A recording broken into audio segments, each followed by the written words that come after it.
Climate change affects every aspect of our day-to-day life, but its impact is deeply felt in most rural communities, which are often vulnerable to its negative effects. Welcome to another edition of Green Angle. I am Esther Mokwariola.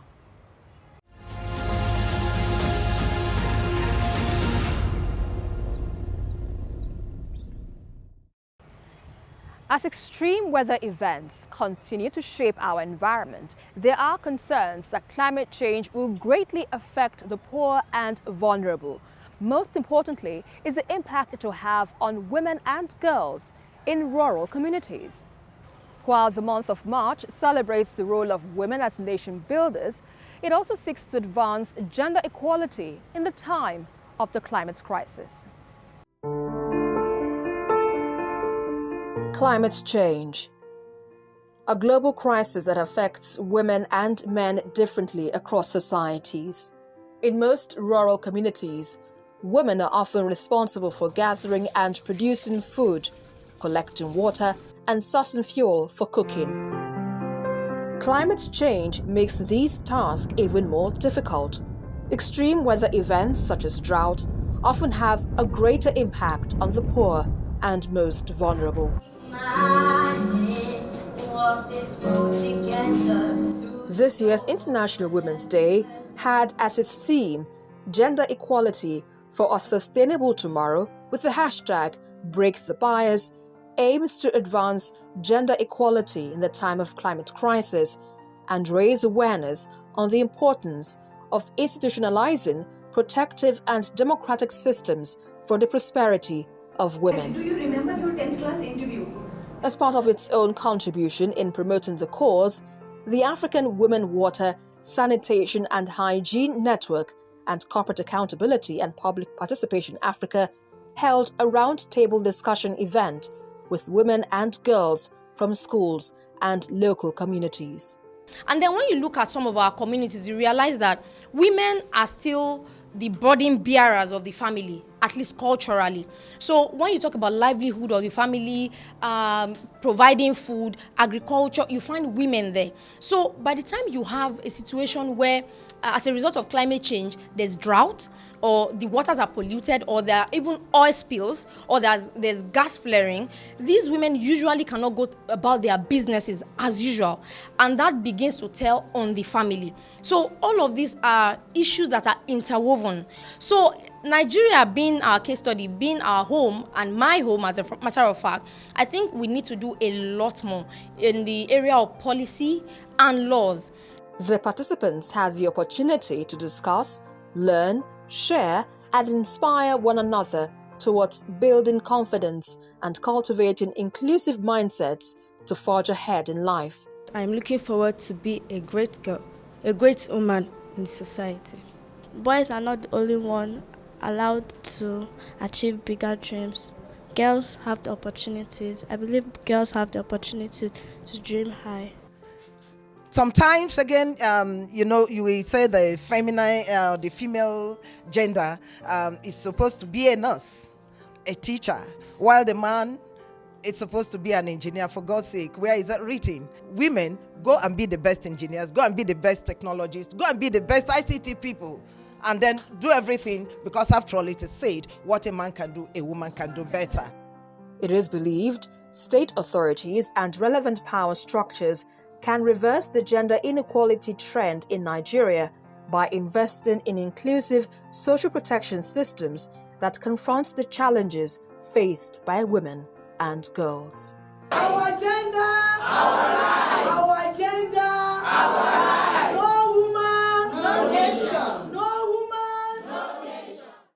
For more perspective on this issue, Omolara Ojo shares insights on the impact of climate change on women and girls, with the submission that gender equality is key to climate action.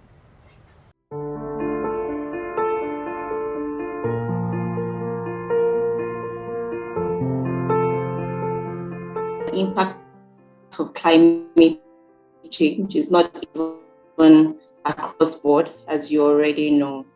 It's impacted by climate change, and interestingly, according to actually make up 70% of the world's poor. So that tells girls are more impacted by impact of climate change. And so let's talk about agriculture for a moment. You know, agriculture is the major source of livelihood for the poor in the society.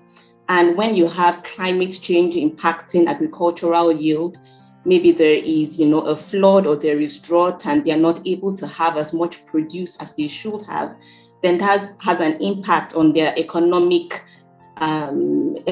conditions and their standards of living as well.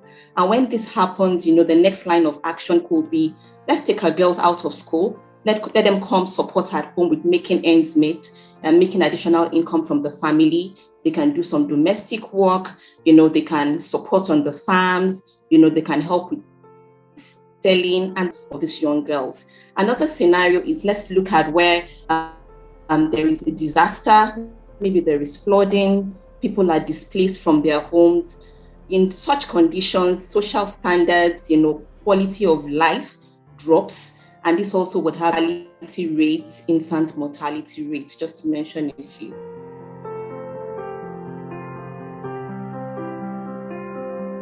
Take, for example, again, choice of cooking fuel. Should we use a gas stove? Should we use firewood? Should we use coal? Should we use kerosene? These are decisions that women make on a daily basis. Also, how do we dispose waste? Should I dump it in the next river? Should I dispose of it responsibly? Should I put it just in front of my house? These are the decisions that women make. So I think it's very critical that women are made aware that education is made available for the girl child, for women, so that we are made more aware of how our daily choices and decisions affect the climate and the environment. And that cannot also be separated from economic empowerment as well. We need to have equal opportunities, economic opportunities for women, such that that awareness is backed by the capacity, the financial capacity to make the right decisions that will positively impact the climate.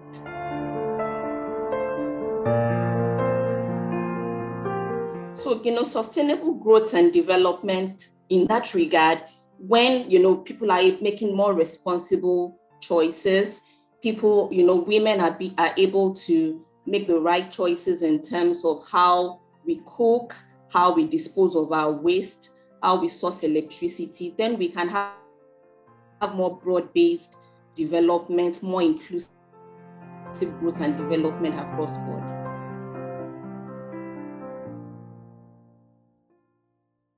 Green Angle returns after this break. Stay with us.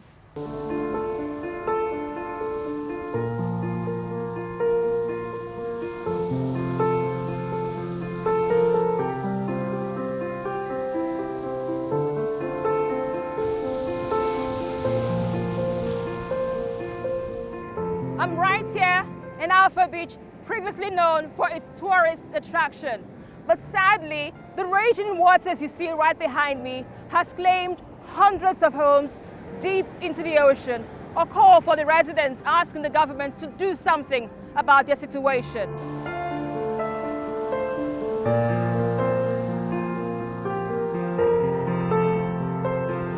For the major road to the next village, to the next town, which is Lafayette, Okwaja, and others.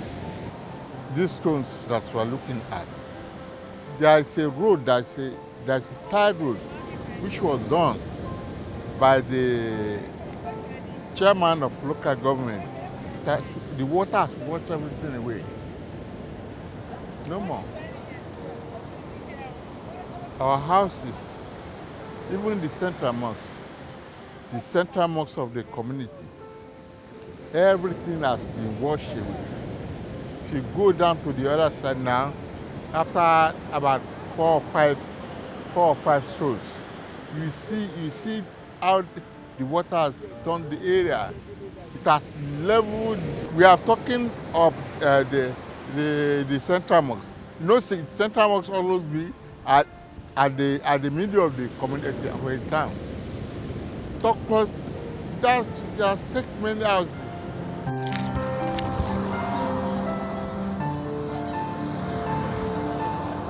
Before this erosion came, there was a road who need to the community is a tie road, which everybody everybody that's coming into community will follow them. And I can remember, it's during Babatunde Rajifasola period. I could remember because he came to this community to come and talk to us about the erosion. And again, as you can see, many houses here have gone. Many houses. You can see at this back, look at someone's house there. It's a family house. They are not more here anymore. A landlord become a tenant because of the water. And many, what is it called? Many houses, family houses have gone. If you look at the back there is a house. Many houses have gone. Nothing more to even say. Many families now that live there. Look at some Americans there. So many houses have gone. So some families have built the community. They are no more living here. They need to go and relocate to another community or another area.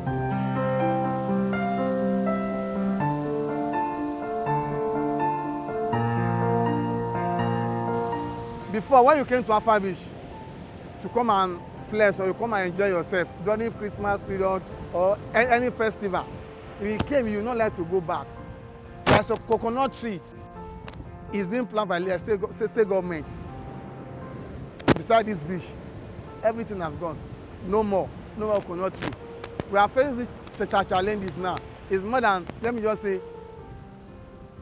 16 years to this time, or more than 16 years.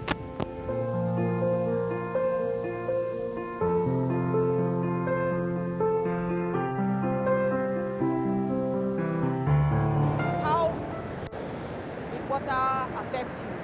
Where did it come? When did it start? This is what you know, 10 years ago. About 10 years ago, it started. And how many houses? Just, I can say like, getting to almost 40. Music, Omelo, no way, Lilo.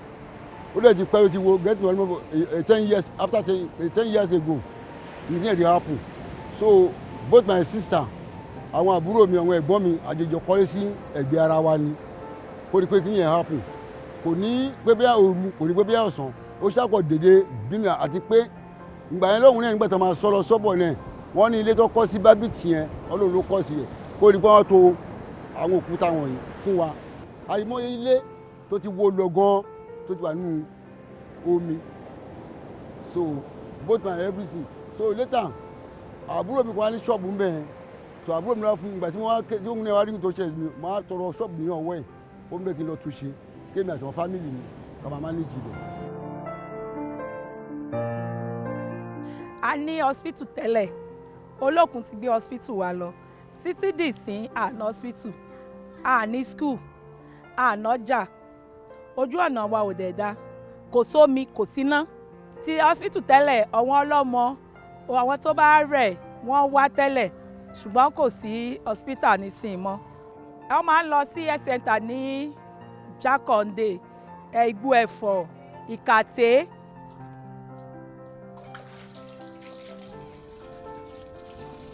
Omi wa pọ́n, omi wa ò funfun, lómi Lifton tea lómi wa, dẹ̀ lè lọ ra lo Lifton tea ká fi dáná, a máa lọ romi ni. Ó wúlò náà, ẹlòmíì lè fi fàbọ́, ẹlòmíì lè fi fọṣọ, ẹlòmíì ó fi ń wẹ̀.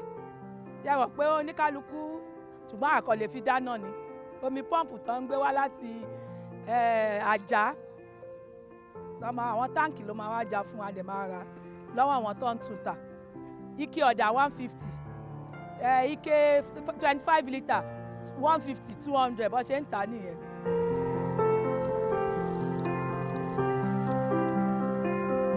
Ọ̀nà wa ò dáa rárá lásìkò òjò. Nísìnyí à ń gbádùn ọ̀nà 150 ọ̀kadà, tójò bá ti dé 500, 700 wọ́n ṣe máa ń gbé wa nìyẹn. Ní school, ní hospital, ojú ọ̀nà wa ò dá, nómi. Ọmọ bá fẹ́ lọ school sí ká lọ private, kò sí public school, kò sí public toilet, kò sí nǹkan kan.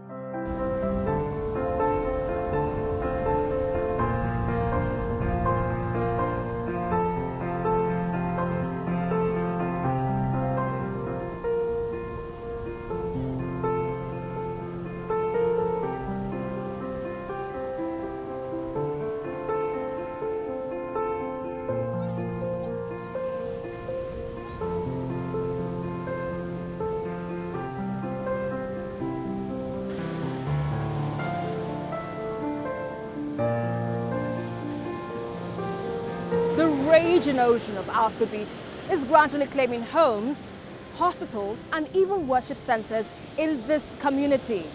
Right behind me is a sewage pit meant for that building, which is now destroyed by the raging waters.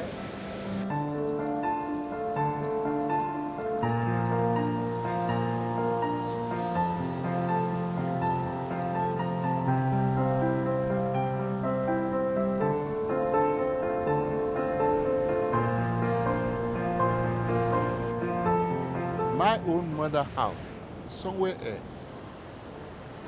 After it had took everything away.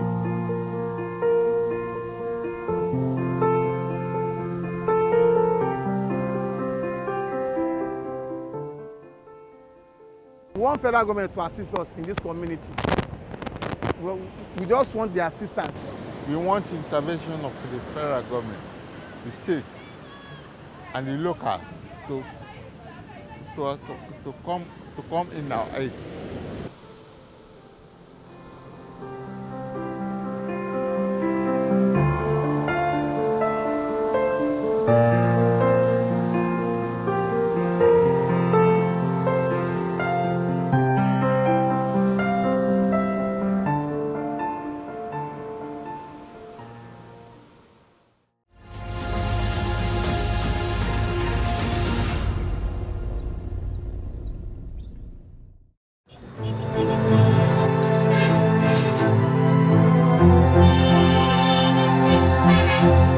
Abeokuta, capital city of Ogun State. We are here to meet a young graduate of arts from Auchi Polytechnic, Edo State, Ebipade Komboye, who has carved a niche for himself, converting old and used flip-flops into creative works of art. Ebipade's love for this style of mosaic art began from his university days, and in 2019, he decided to take it up as a profession.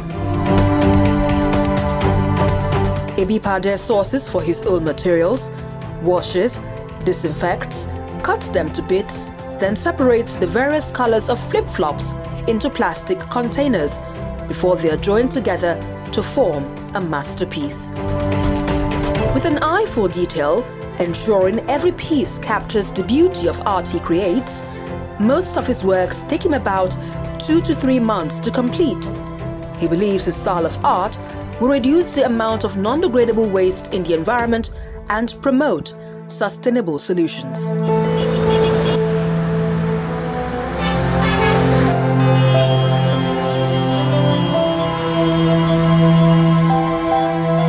My name is Komboye Ebipade Eugene. I'm a native of Butu local government area and Ogbujori Southwest. I started drawing at a very tender age, and even after I finished secondary school, I was about going for my degree. Nobody actually discouraged me. They were all in support of my decision.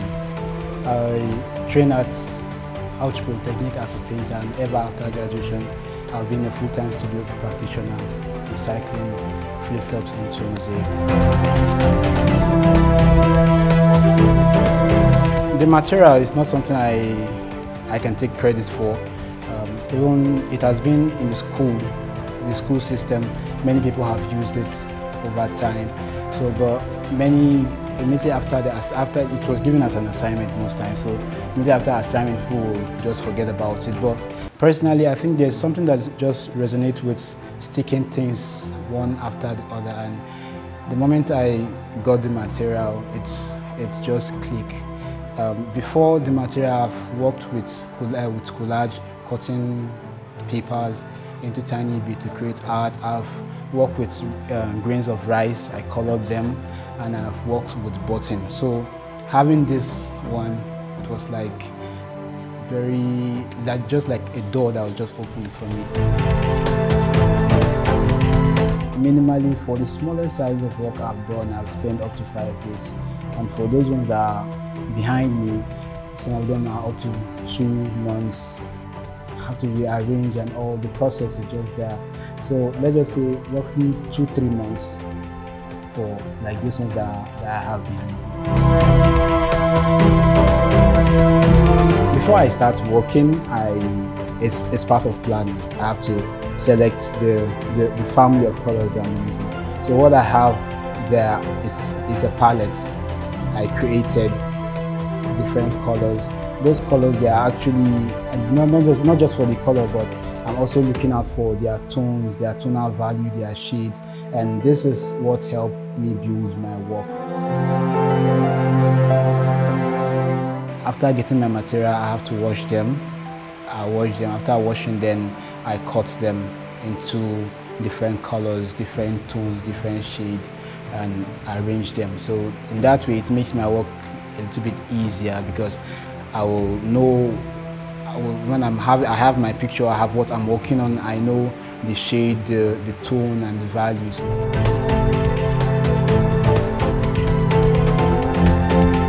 For art, it's not like, oh, because someone is recycling, or because someone is drawing with pencil, I should do it. It doesn't work that way. It has to be an inbuilt something because it's a kind of, it's easy for me to do this, you know, but it will be very difficult for someone else. You know, the simplest thing you will see as an artwork will be very difficult for someone else. So it has to be inbuilt. You know, for people that do recycling, it's not, they don't just do recycling because there is a need for recycling. They do recycling because it's part of them, because they have the spirit for it, you know. So I can't really tell anybody to go into recycling if it's not in them, because it's like they will just ruin their career, you know. So just in art, you do what works for you. You have to figure out your strengths. What is your strength? So that is, I think every young artist and everybody that's aspiring to be an artist should just focus on what seems to be their strength and develop it. I didn't start this today. I started doing collage right from secondary school.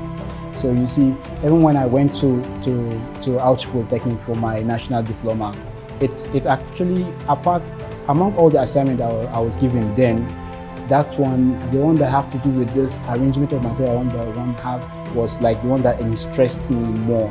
That is because it's part of me. So, and I graduated, I'm doing this. I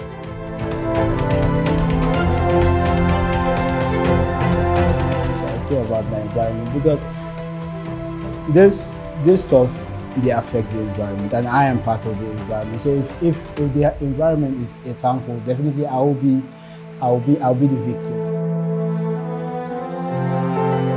That difference is what I actually wanted.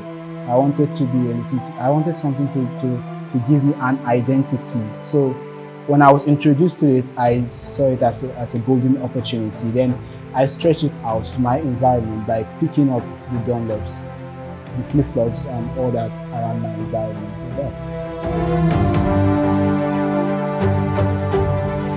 After graduating from Auchi Polytechnic, I was posted here for my youth service. So I served here, and during my service, I was offered this field because I saw it. I saw the need that I have need for it. So they accepted that I should be using it. And even after my service, I think they saw how I don't know, maybe it's my level of commitment maybe. So they offered me the space to be working.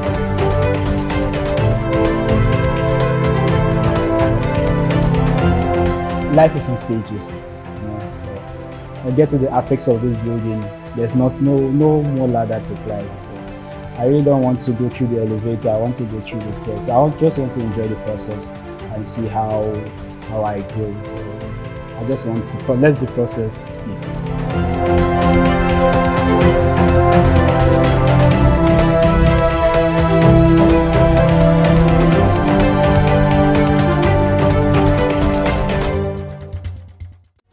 And that's about it on this week's edition of Green Angle. Until I come your way next time, remember, together we can build a sustainable world. I am Esther Makwariola. See you next time.